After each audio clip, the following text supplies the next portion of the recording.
este caos tremendo que ve y contempla el mundo entero, Rusia habla de tercera guerra mundial.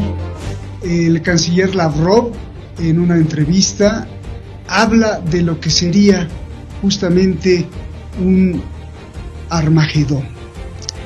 ¿De qué estamos hablando? Y esto me inspiraron una conversación off the record.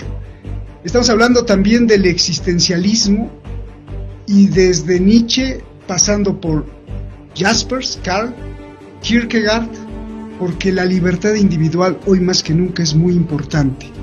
La libertad de pensar y de discernir lo que nos están informando. Soy Roberto de la Madrid, y esto que siempre soy yo, Detrás de la Razón. Comenzamos.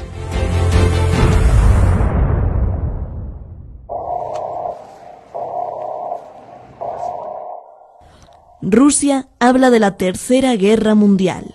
El canciller ruso dijo que la tercera tendrá destrucción nuclear. Он сказал, что если бы мы не пошли по пути вот таких санкций, альтернатива могла быть только Третья мировая война. Война, он не может не понимать, что Третья мировая может быть только ядерной.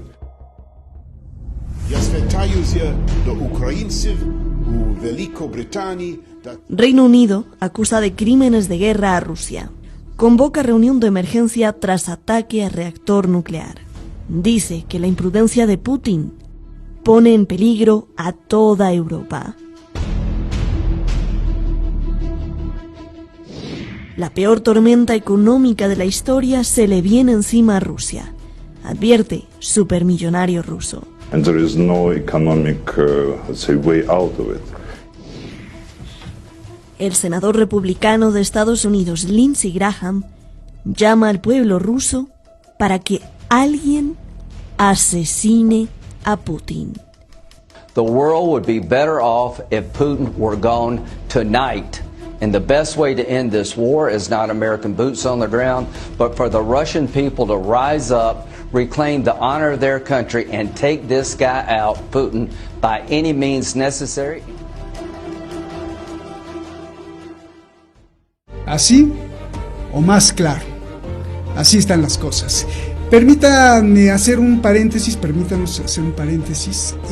porque encontramos algo que seguramente usted ya vio, pero vale la pena ponerlo. Vamos a tratar de ponerlo. Si YouTube no lo censura, no los quita, bueno, búsquelo usted.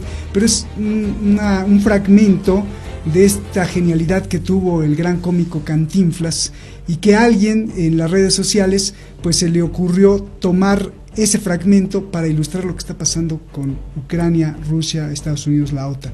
Está maravilloso, porque a través de la risa, que es cómico, nos está ilustrando la cruel realidad de lo que se está viviendo en el mundo. Vamos a tratar de ponerlo. Si no, insisto, por favor búsquelo ahí en las redes sociales. Vamos directo al toro, como se dice en muchos campos, en todos yo creo. Muchas gracias al equipo de Detrás de la Razón, muchísimas gracias a usted por estar aquí siempre. Le invitamos ahí a suscribirse a nuestro canal. Ya sabe que gracias a usted y gracias a que pues ha estado durante 9 años, he encontrado verdaderamente comentarios que me llegan al corazón. Muchísimas gracias, gente que nos ha seguido en todas las etapas en estos 9 años de vida del programa. Muchísimas gracias, y gracias pues por supuesto a grandes pilares. Uno de ellos lo conoce muy bien, Francisco Javier Martínez, estudioso con muchos estudios ahí, que en la época de estudiante pues se devoraba a los profesores allá cerca de La Haya en Holanda, y bueno, pues ahora tiene mucho conocimiento, porque además todo eso lo aplicó en la matemática y en las finanzas para pues ver cómo se comporta el ser humano, y mire cómo se está comportando. Bueno, pues ahora nos explicará mucho. Un señor del periodismo, gran investigador. No lo voy a dejar de repetir, que se metió con los narcos, con el sistema que ha tenido secuestrado a su país, a nuestro México, que ha denunciado muchas cosas y que además enseña periodismo. Muchísimas gracias Jorge Santa Cruz. Gracias por estar aquí. Comienzo contigo, Javier.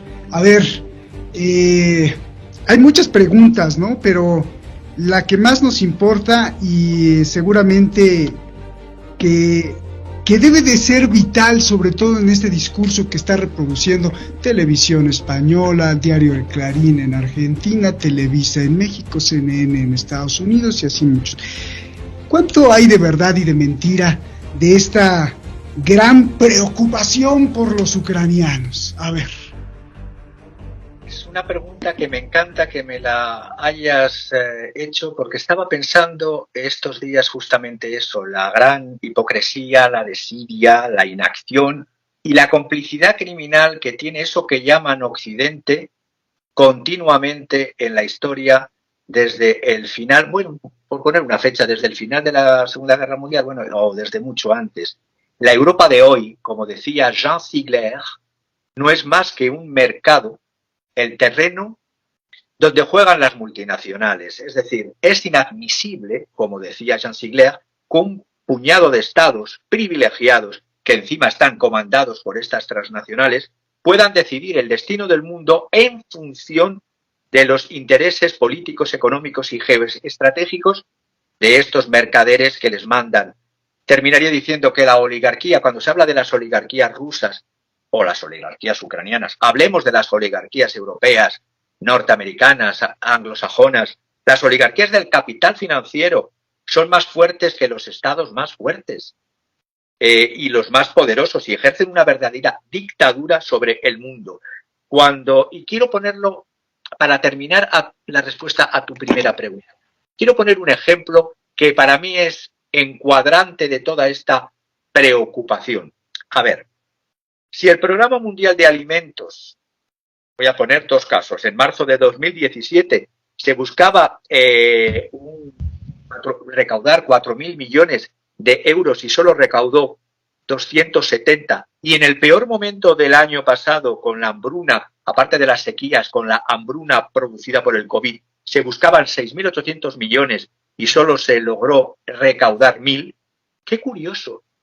Solo un país de la OTAN, antes de la invasión, y digo bien, de la invasión rusa, porque yo no blanqueo nada ni a nadie, pongo los hechos y que opinen con la dialéctica y con la razón las personas.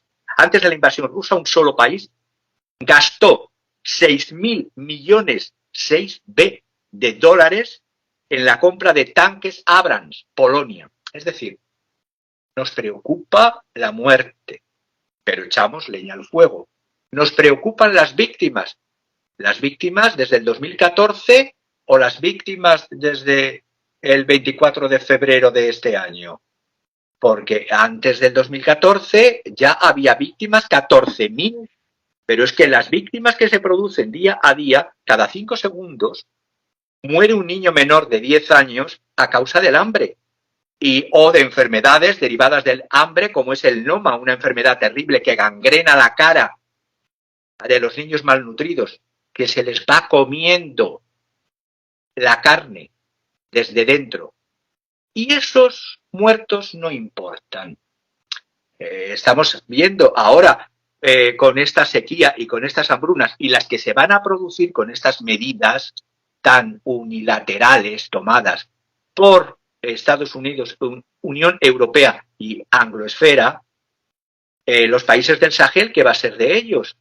Si teniendo en cuenta que el rendimiento de una hectárea de cereales en países del Sahel está en torno a 600, 700 kilos al año y en cambio en Bretaña es de 10 toneladas. Si a esto le ponen que va a haber todas estas medidas que ya están produciendo, van a producir más hambruna que la que ya se estaba produciendo con el COVID, ¿realmente les importa a los seres humanos? Creo que te he respondido a la pregunta. ¿Qué importancia es tener en cuenta esa gran importancia que nos dicen tener y que importa en los noticieros, en ese gran discurso? Oye, Javier, antes de pasar con Jorge, un abrazo, pero en tu corbata tienes puntitos, míralos, ahí están. A ver si puedes bajar la cámara, para que la gente vea. Es que me gusta jugar con la simbología de cada día, no solo del estado de ánimo de cómo esté, sino de lo que voy a tratar. El color es importante. El color verde, dentro de este mundo de horror y de caos y de muerte, el color verde refleja esperanza, pero los puntitos estos que estáis viendo Mira. son en el Renacimiento europeo unos angelitos, que son unos angelitos que se dan la mano, aunque son distintos. Son acércalos más a la cámara. Eso. Que tienen el nombre en historia del arte, un nombre curioso porque produce risa, que se llaman putis, no es que sean putos, los angelitos, son putis porque se llaman así desde el Renacimiento, el 400 y el 500 italiano. Y lo que representan, verde es esperanza, y los angelitos, que con la colaboración real, no con el postureo, como decía este señor Jan Ziegler, desde la FAO, además con datos de la FAO, se puede alimentar el mundo, la Tierra, puede alimentar si realmente se quisiera, incluso al doble de la población de lo que hay. Pero es más fácil que mueran, como han muerto, pues por ejemplo, las muertes del año pasado, del 2020, fueron de 7 millones de personas por hambre. Eso no importa. Bien. Gracias, Javier. O sea, qué elocuencia, hasta la corbata. Bien. Jorge, un gran saludo. Ya desde aquí te veo. Y mira, también está la bandera ahí de México atrás con el verde. Oye, a ver, pues venos desmenuzando todo lo que vemos, porque me hablan amigos de todas partes, seguidores nos hablan, ¿no? Oye, está grave la situación. Por un lado, central nuclear. Por el otro lado, Lavrov diciendo de Tercera Guerra Mundial. Por el otro lado, Boris Johnson apelando a una reunión de emergencia, porque, pues, adelante es tuyo el micrófono, danos una luz para guiarnos en toda esta narrativa que nos están vendiendo. Por favor, adelante. Muchas gracias, querido Roberto. Un abrazo muy afectuoso hasta allá para Javier, al equipo, a Shadi. Gracias. Mira, me arrepentí de haberme puesto la corbata azul, porque la corbata azul tiene vivos en blanco y en rojo, que son los colores de la Revolución Francesa. Y me arrepentí, no caí en la cuenta, sino hasta que tú le preguntaste, como buen periodista que lo observa todo, el porqué de la corbata y del color a Javier. Pero antes de responder a tu pregunta, oye, y prometo hablar más rápido. No. Es que luego, por estar cuidando el discurso, me alento, pero lo voy a cuidar. No, está muy bien. Aquí es su casa y estamos abiertos a escucharlos como ustedes quieran, por favor. Muchas gracias. Estaba en que finalmente el azul también implica un color de cielo, de esperanza para la cristiandad. Y el blanco, que bueno, está en la camisa que porta su servidor, es el mismo blanco que está en la bandera mexicana. El verde es la independencia, así la concibió el libertador Agustín de Iturbide.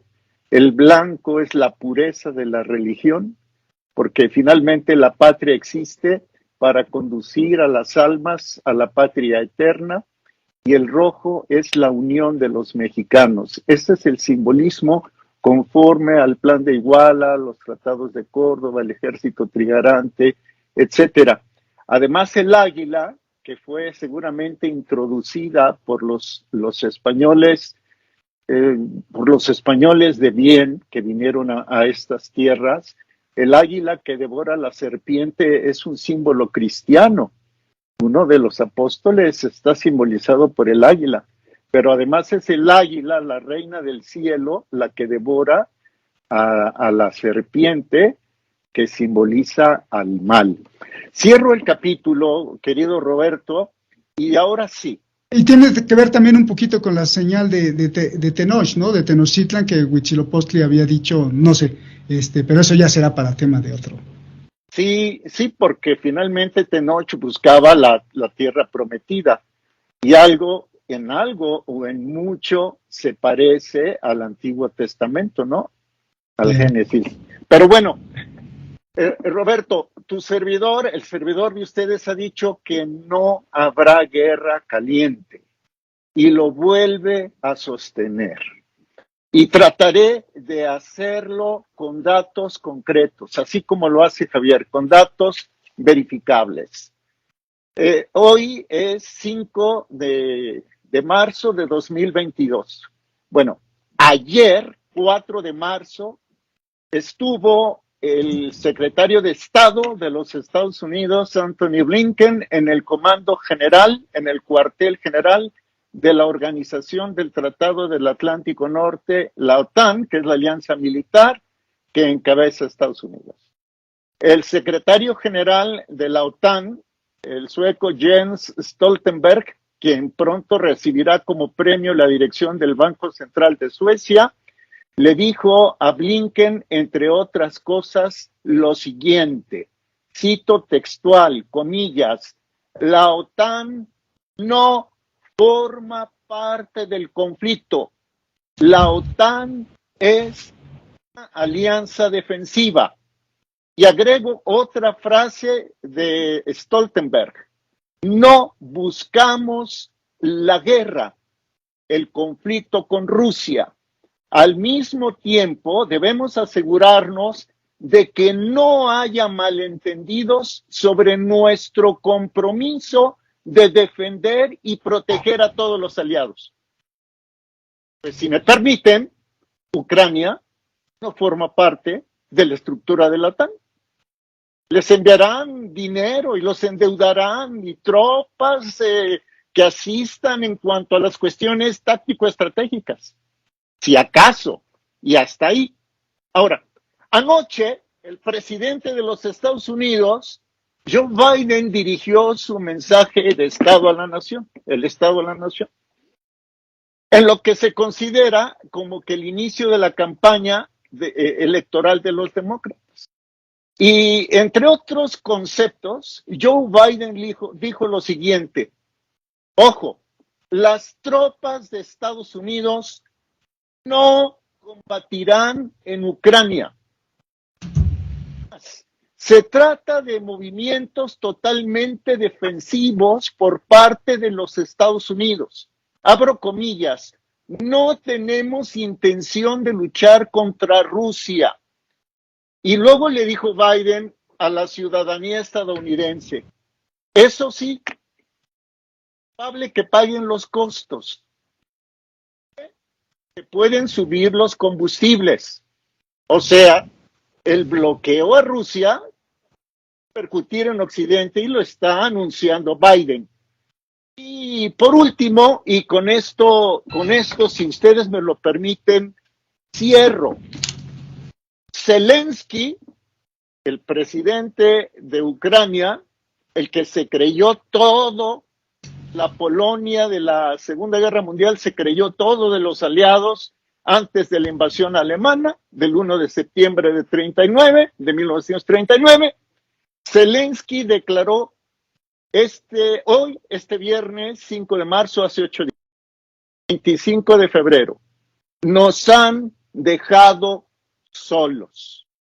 Entonces, no habrá guerra caliente. Ya después, para no abusar, porque pues no se vale, y menos teniendo invitados tan de lujo como los que siempre convocas, ya hablaremos sobre si efectivamente el bloqueo económico va a tener resultados efectivos, si es previsible o no, que podría ser Rusia. Pero bueno, mejor lo dejo así, porque quien pregunta y lo sabe hacer, y quien tiene una paciencia enorme para escuchar lo que dicen los otros, eres tú, Roberto. Gracias, ahí te la dejo. Me queda claro lo que dices de que no habrá guerra caliente. Sin embargo, Lavrov dijo que las sanciones al presidente, esto ya lo había dicho, yo también dicho desde hace unos 4 meses o 3 meses cuando se puso caliente este asunto, que sanciones al presidente de Rusia significa una declaración de guerra.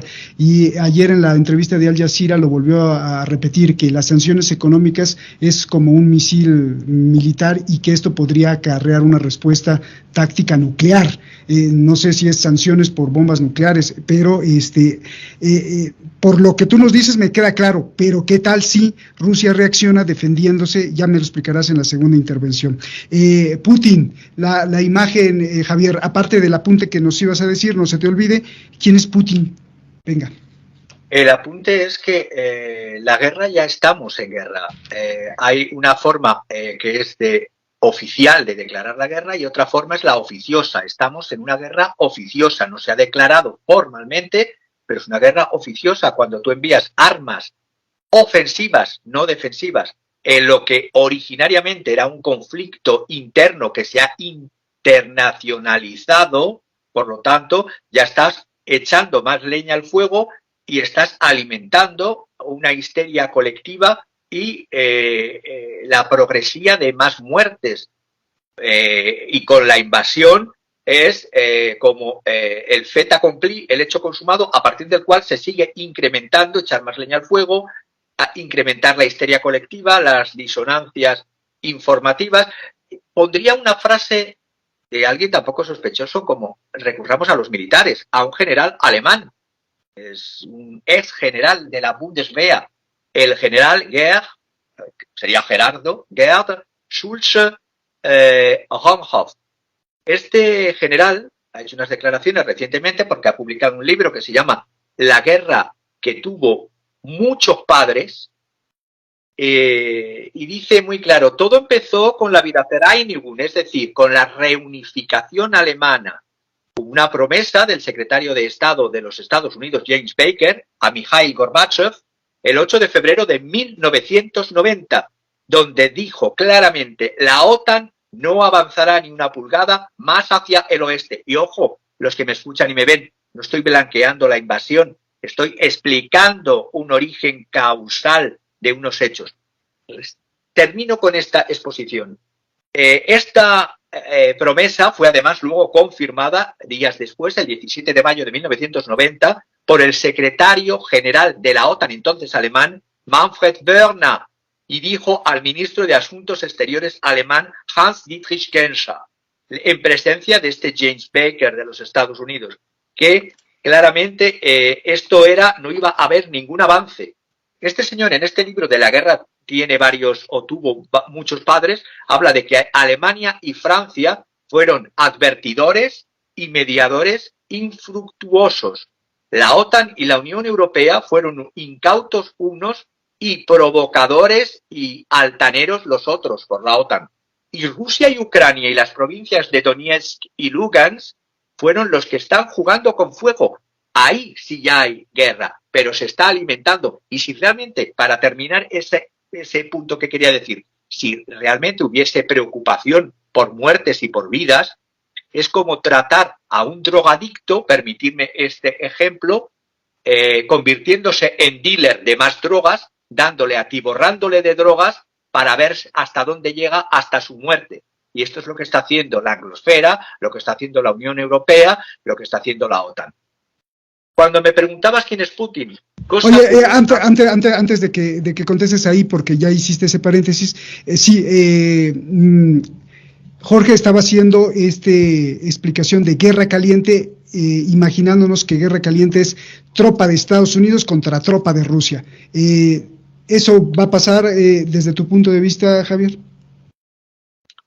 Pues todo está en cómo se escale, es decir, yo dije en otros programas que la intención, al menos transmitida por Lavrov y por toda la cúpula militar y la cúpula política de Rusia, era de no invadir, porque pensaba que se podría hacer retroceder al cumplimiento de los acuerdos Minsk I, Minsk II, ratificado el segundo por Naciones Unidas, ojo, y que se lo habían saltado a la torera, haciendo este azuzamiento de enfrentamiento entre ucranianos de un lado y ucranianos de otro, como si fueran gallos de pelea o perros de pelea. Por lo tanto, la guerra caliente, repito, las armas nucleares están ahí y la disuasión nuclear está dentro de la doctrina rusa del general Gerásimov. nos guste o no, es una realidad, tenemos que contar con hechos. Entonces, si no dejamos salida, como decía un general español el otro día en un debate, de los pocos debates decentes que hay en la televisión española, el coronel Baños, perdón, he dicho general, el coronel Baños decía, hay que dar una salida a Rusia. Ya lo decía otro militar alemán, que también lo comenté en este programa, que era Kai-Achim Schönbach, ex vicealmirante alemán, que por esas declaraciones de respetar a Rusia le cesaron del gobierno alemán. Porque claro, el gobierno alemán actual no es Merkel, no es la Merkel que se sentaba frente a Putin y sabía mantener ese equilibrio con todos sus pros y sus contras de la señora Merkel. Los vaivenes, los bandazos del actual canciller Olaf Scholz, por una parte descarta la participación de la OTAN en la guerra de Ucrania, porque dice que esto traería más una escalada dramática de esta difícil situación, estoy leyendo, traduciendo, dramática de esta difícil situación en Ucrania, traería grandes peligros, pero por otra parte estás embarcando, se está armando hasta sacando a presos de las cárceles. Estamos locos. Y luego se da eco a una noticia en Zaporizhia que se ha comprobado que no hay peligro de radiación, pero él habla de peligro de radiación. Es que tenemos un nivel de políticos que juegan desde sus sillones a alentar las peleas de gallos y que se maten otros. Y mientras tanto está muriendo la población ucraniana, tanto prorrusa como la población ucraniana de Kiev. Y digo Kiev en respeto a la identidad nacional ucraniana. Por lo tanto, es un horror. Y cuando me preguntas quién es Putin, cuando se habla de que si Putin es un antiguo KGB, se revive el fantasma del comunismo, Rusia, no me canso de reiterar, no es comunista. Rusia, a ver si nos enteramos, no estamos antes de la caída del muro. El muro cayó, vino Boris Yeltsin, se desmantelaron todas las empresas nacionales rusas. Rusia ya estuvo en un momento a punto de desintegrarse económicamente. Se hicieron una serie de acuerdos que no se han cumplido, pero Putin además lo ha dicho claramente múltiples veces. Primero es un pragmatista, un pragmático, pero si hay que dotarle de una ideología, voy a coger a un anglosajón de la angloesfera, voy a recomendar un libro de Timothy Snyder, El camino hacia la no libertad, y el concepto que Rusia tiene desde tiempos ancestrales, esa lucha que han tenido entre pensadores pro-occidente, léanse a Dostoyevsky, en sus obras hablan de los occidentales, los liberales, en aquel entonces, en los 1830, 1840, y los eslavófilos, que son los tradicionalistas. Y Putin tiene entre sus mentores, está Ivan Ilyin, que es un filósofo de la Unión Militar Rusa, un ruso blanco que luchó contra los bolcheviques, tiene a un Solzhenitsyn, tiene cuando hablan otros confundidos, no es que se basa en las ideas de la cuarta teoría política de Alexander Dugin. No, Alexander Dugin también critica a Putin desde las posiciones del nacional revolucionarios o revolucionarios de derecha. Putin es un conservador eslavófilo tradicionalista y por eso no concibe las ideas de Occidente en tanto en cuanto Rusia no asimiló la ilustración.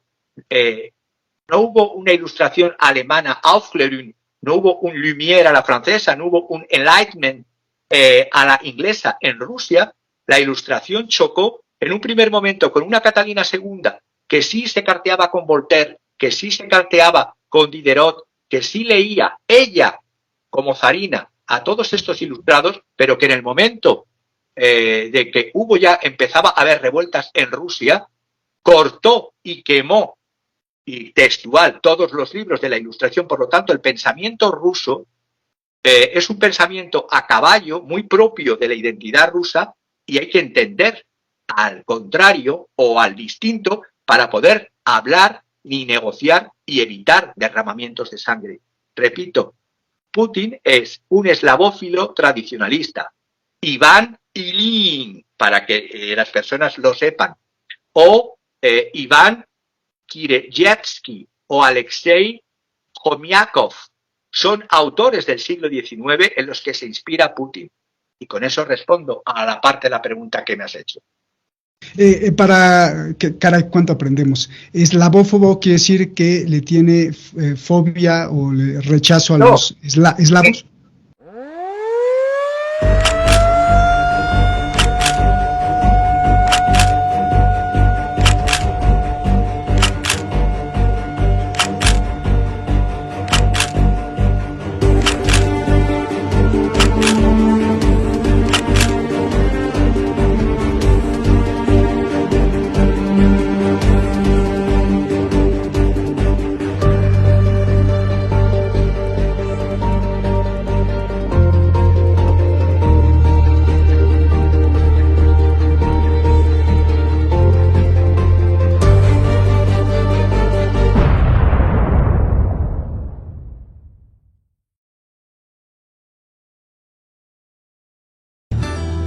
Pedirle, como todos los canales lo hacen y que gracias a eso podemos existir y llevar la información, que haga algo muy sencillo.